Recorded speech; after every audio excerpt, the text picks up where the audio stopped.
नमस्कार। ओम सुब्रमण्यम स्वामी नमः। कैसे हो आप सब लोग? उम्मीद करती हूँ सब एकदम से बढ़िया होंगे।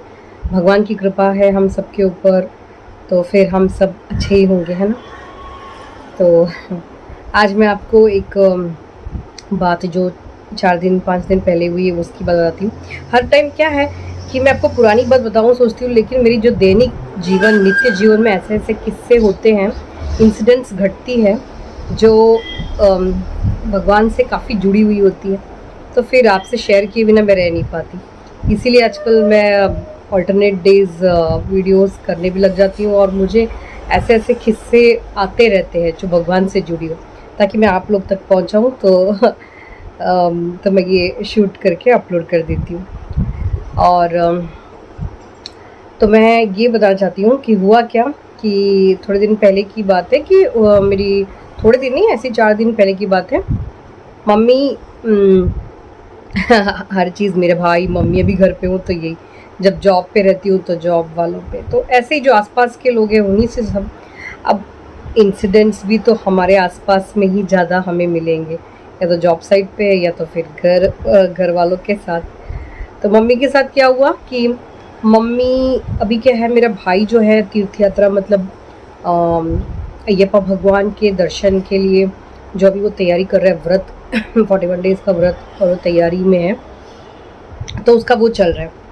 तो मम्मी ने उसी बीच मैंने एक्चुअली हुआ क्या था, मैं एक्चुअली एक मोबाइल में अपना ही जो अपलोडेड वीडियो सब चेक कर रही थी, तो अचानक से उसमें जो सजेस्टेड वीडियोज़ उसमें क्लिक हो गया। उसमें शायद आपने भी देखा होगा कि अभी काफ़ी तेज़ी से वायरल हो रहा है। थोड़े दिन पहले जो हमारे केरला में थोड़ा कोल्लम साइड ही है, एक कोल्लम है, आलपुरा वो याद नहीं मुझे ठीक से, लेकिन केरला में एक लेडी अपनी ही सासू माँ को धक्का दे रही है और वो काफ़ी वायरल हो गया। उसको पुलिस तो पकड़ के ले गई है, लेकिन जो वृद्ध उनकी सासू माँ है उसके साथ थोड़ा अत्याचार करने की वजह से। तो हुआ क्या, वो देखते ही मुझे मेरा मन एकदम बैठ गया। तो मैंने मम्मी को ये दिखाया, मैंने बोला देखो मम्मी कैसे इस वृद्ध महिला, मम्मी वो देख के मम्मी का भी दिल एकदम से, मैंने बोला नानी से मिलके कितने दिन हुए, जाओ ना, जाके नानी से मिल लाओ करके। नानी दूसरे घर में रहती है। तो मम्मी कहती है जाना है, लेकिन अभी क्या है नानी को नॉनवेज वगैरह बहुत पसंद है, ठीक है, और हम मम्मी जाती है तो कभी कभी खरीद के देती भी है उनकी ज़िद पे, क्योंकि हम लोग सब वेज हैं, तो उनकी ज़िद पे उनको खरीदना। अब उनकी इतनी उम्र हो गई है कि जो उनको पसंद है हम उसी का ख्याल रखते हैं, वरना खाती नहीं है। तो उनका सेहत बनाए रखने के लिए तो मम्मी गई। मम्मी बोल रही है मैं जाऊँ सोचती हूँ, लेकिन जाने का यही है, खाने का मैं क्या करूँ, अभी व्रत चल रहा है और मैं नॉनवेज खरीद के देना भी मतलब डर लग रहा है, भगवान बुरा मान जाएंगे। तो मैं भी वो बात सोचने लगी। फिर मैंने बोला तो कब जाओगे आप उनको एक बार वो भी मिलने के लिए? उससे एक दिन मतलब थोड़े दिन से बोल रही है। तो मम्मी बोलती है कि पूरा व्रत वगैरह ख़त्म होने दो, भाई को दर्शन तीर्थ यात्रा पे निकलने दो, वापस आके थोड़ी दिन आराम करने दो, उसके बाद मैं उसके साथ नानी से मिलने जाऊंगी। मैंने सोचा इतना लंबा, तो मतलब 3-4 हफ्ते बाद जाओगे ऐसे करके? तो मैंने फिर क्या बोलूँ, मैंने कहा ठीक है। फिर मुझे वो अच्छा नहीं लगा, मैंने कहा ठीक है, अब मैं मम्मी है, मम्मी को मैं क्या समझाऊँ, छोड़ दी उस बात को। करीबन 5-5:30 बजे ये हुई थी, दोपहर को, शाम के 5:30 बजे फ़ोन आता है मम्मी की बहन का, मतलब मौसी का, कि नानी का पैर बहुत दुख रहा है, तो डॉक्टर के पास जाने के लिए ज़िद कर रही है, तो अगले दिन सुबह आओगे क्या करके। तो मम्मी बोलती है अभी मैं कैसे आऊँ, व्रत वगैरह है ना वगैरह करके। ऐसा करके मम्मी ने ना मना करके फ़ोन रख दिया। बाद में मैंने बोला देखो मम्मी, हो सकता है ये भगवान आपकी परीक्षा ले रहा हो, क्योंकि आप दोपहर तो मुझे ऐसे बोली कि मैं बाद में जाऊंगी करके, तो हो सकता है कि ये भगवान चाहते हैं, मतलब भगवान देखना चाहते हैं कि आप ये सब व्रत वगैरह ख़त्म होने के बाद ही अपनी नानी से मिलने जाओगे और उनको अस्पताल लेके जाओगे।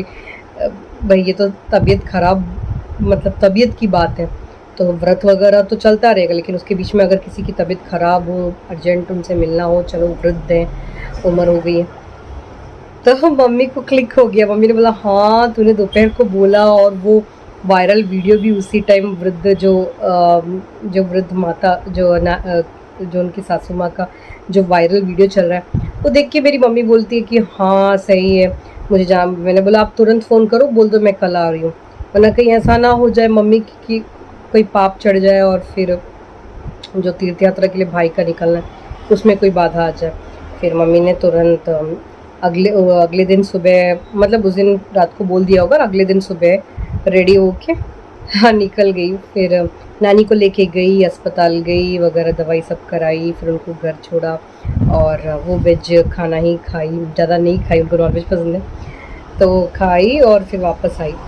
तो मम्मी बोली कि सही बात है, तूने बोला था कि मतलब मैं व्रत वगैरह ख़त्म करके मतलब फिर भाई वापस आके, अब व्रत ख़त्म करने में 1 हफ्ता, उसके बाद वो जाएगा वापस आने में 4 दिन और 8 दिन, फिर 3 दिन उसको आराम, तो मतलब ऐसे तो 10-15 दिन बीत जाएंगे, तब तक थोड़ी हम, तो मैंने मम्मी को बुरा लग गया, मम्मी समझ गई, मम्मी ने ये बात एक्सेप्ट कर ली कि कभी भी हमारे जो बुज़ुर्ग हैं अगर उनका या किसी का भी अगर कोई तबीयत ख़राब होता है, या फिर मैं ये नहीं बोल रही इमरजेंसी केस तो छोड़ो, हर कोई भागता है, लेकिन कोई नॉर्मली अगर तबीयत ठीक नहीं है और किसी, या फिर कोई मिलने के लिए बुला रहा हो और सपोज स्पेशली बुज़ुर्ग मिलना चाहते हैं, और यहाँ तो मम्मी की खुद की मम्मी है, तो उसमें व्रत वगैरह नहीं देखना चाहिए। भले आप तीर्थ यात्रा की तैयारी कर रहे हो,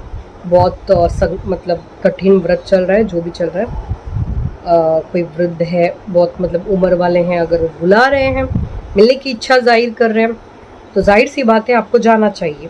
भगवान इस तरह से किसी को मतलब वो बाद में कर लेंगे, व्रत चल रहा है तो मैं बाद में जाती हूँ, ये भगवान एक्सेप्ट नहीं करेगा। फिर इस तरह से आप दर्शन के लिए भी जाओगे वो खुश नहीं रहेंगे। तो इस वीडियो से मैं बस यही संदेशा देना चाहती हूँ कि चाहे कितना भी हम व्रत या अपना बिजी लाइफ भी क्यों ना, चलो ये तो व्रत की बात होगी, क्योंकि कुछ लोग व्रत वगैरह रख के मैं उनसे नहीं मिलने जाऊंगा, वो नहीं करूँगा, ऐसा करते हैं, और कुछ तो चलो नौकरी में बिजी रहते हैं, कहीं भी बिजी रहते हो।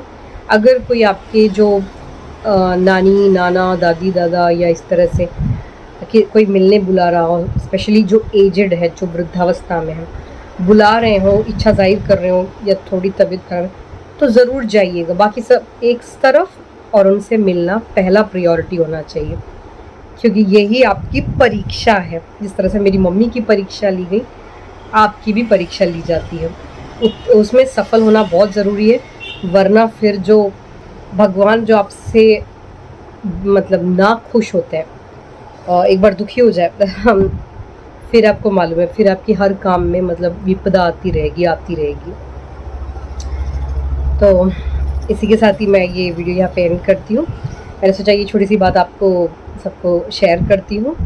उम्मीद करती हूँ ये वीडियो आपको अच्छा लगा होगा, और जितना तक हो सके बस हर कोई बस भक्ति में लीन रहे, भगवान का साथ कभी ना छोड़े। सत्कर्म भी बहुत इम्पोर्टेंट है, भले आप पूजा पाठ ना करें, प्रार्थना ना करें, सत्कर्म करें, धर्म कार्य करें, किसी की मदद करें बिना सोचे समझे। हम सोचते हैं ना कि चलो माता पिता के 4 बच्चे हैं तो मैं क्यों जाऊं, वो भी तो जा सकती, ये भी जा सकती है ना, ऐसा बिल्कुल नहीं है। मतलब वो नहीं गए तो कोई बात नहीं, आप अपना कर्तव्य निभाइए। ये कंपटीशन मत कीजिए। हर किसी के लिए माँ ने अपनी पूरी ज़िंदगी लगा दी है, माँ बाप या जो भी वृद्ध लोग, तो आपको भी उनके प्रति कर्तव्य निभाने का इस तरह से कंपटीशन में नहीं रहना चाहिए, सबको इक्वली ही जाके देखना चाहिए। तो इसी के साथ ये वीडियो एंड करती हूँ। ओम सुब्रमण्यम स्वामी नमः। नमस्कार।